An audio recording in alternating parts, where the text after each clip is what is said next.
Welcome to my channel. Try to hear the latest story.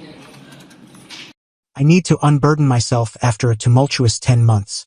I'm a 28-year-old man, still grappling with the fallout of a broken engagement that spiraled into chaos. 3 people are now in state prison, 2 are on probation. My former fiancée faces incarceration, and her attorney boyfriend risks losing his law license. My ex-fiancée and I were together for 4 years before I proposed. We met through shared acquaintances at the sports bar where I'm a manager. She was a real estate agent with a close circle of 5 high school friends, all accomplished professionals, a doctor, 2 attorneys, a finance expert, and a marketing specialist. At first, their tight bond seemed endearing. We moved in together after a year of dating. The apartment was solely in my name due to my stronger credit and longer tenancy in the building. Our life appeared solid. Her real estate career was thriving. I was climbing the ladder in restaurant management, and our families meshed well. I proposed last December during a mountain getaway, and she accepted. We began planning a wedding for October. That's when things started shifting. Her friend group inserted themselves into every wedding detail, often belittling me for working in hospitality, implying I didn't match their professional caliber. In April, a regular patron at my bar, a local police detective, shared disturbing news. During an unrelated investigation, he'd obtained surveillance images showing my fiancée entering and exiting a high-end hotel with her ex, a corporate attorney, multiple times over 2 months. Though not part of his case, he felt compelled to inform me as a friend. I confronted her that night. She denied it at first but crumbled when I mentioned the photos, admitting to a 2-month affair sparked at a real estate event in February.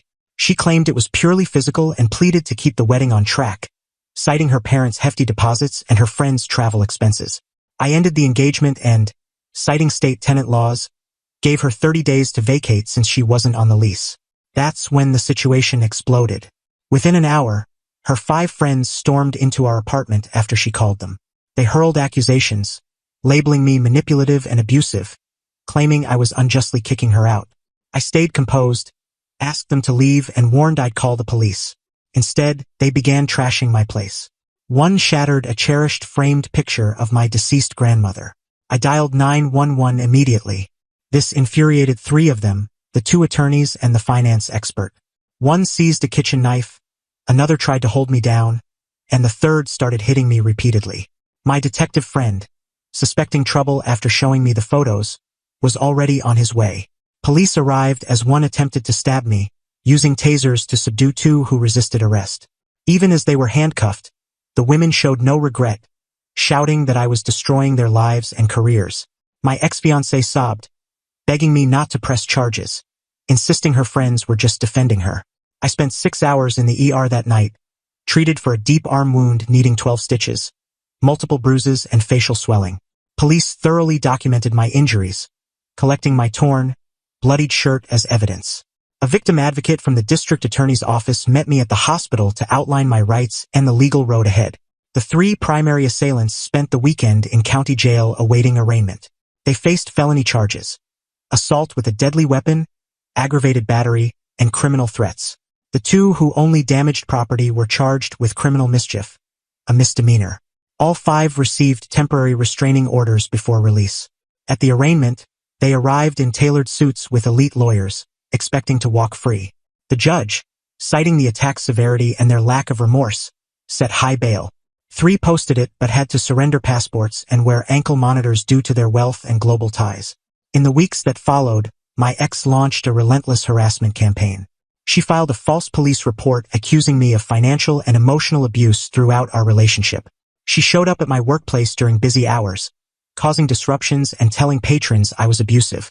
After her 3rd outburst, my company's legal team secured a workplace restraining order. Her attorney boyfriend, acting untouchable, sent threatening emails to me and my detective friend, boasting of connections in the DA's office to dismiss the charges. Every threat was recorded and sent to the DA and State Bar Association, sparking an ethics probe into his conduct.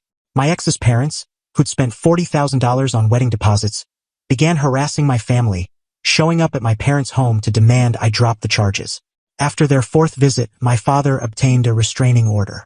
Through May, my ex and her 2 non-incarcerated friends ran a social media smear campaign, posting manipulated clips from my apartment security footage to portray me as the aggressor. This backfired when my lawyer subpoenaed the full footage, clearly showing their attack. The DA took the case seriously, especially after uncovering the tampered posts.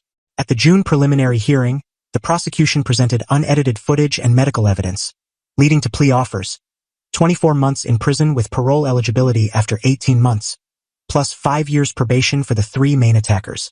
The other 2 were offered 18 months probation and 200 hours of community service. All 5 rejected the deals, banking on their professional status to shield them. Their defense leaned on character witnesses and spotless records. But in late June, one of the 2 friends charged with criminal mischief broke ranks.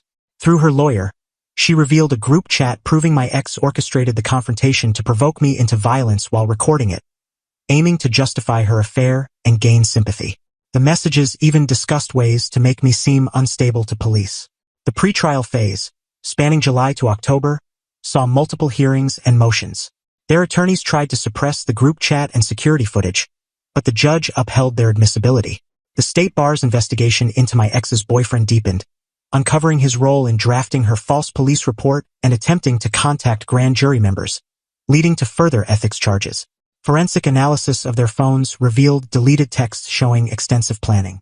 My ex had researched cases where women claimed self-defense against abusive partners to craft a believable story. Her friends advised delaying the breakup until after the wedding for a better divorce settlement. By September, the DA had an ironclad case.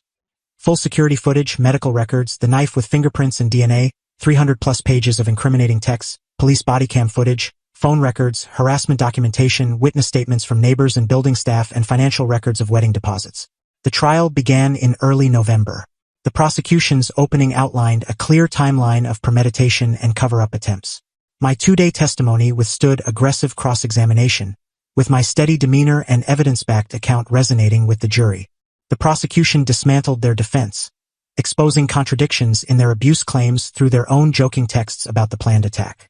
The cooperating friend's testimony was pivotal, detailing planning sessions where they chose my apartment for its cameras, intending to edit the footage. My ex's testimony unraveled under cross-examination, where she admitted to weeks of planning and revealed her boyfriend's role in coaching her false report. The 3 main attackers were convicted on all counts after 6 hours of deliberation.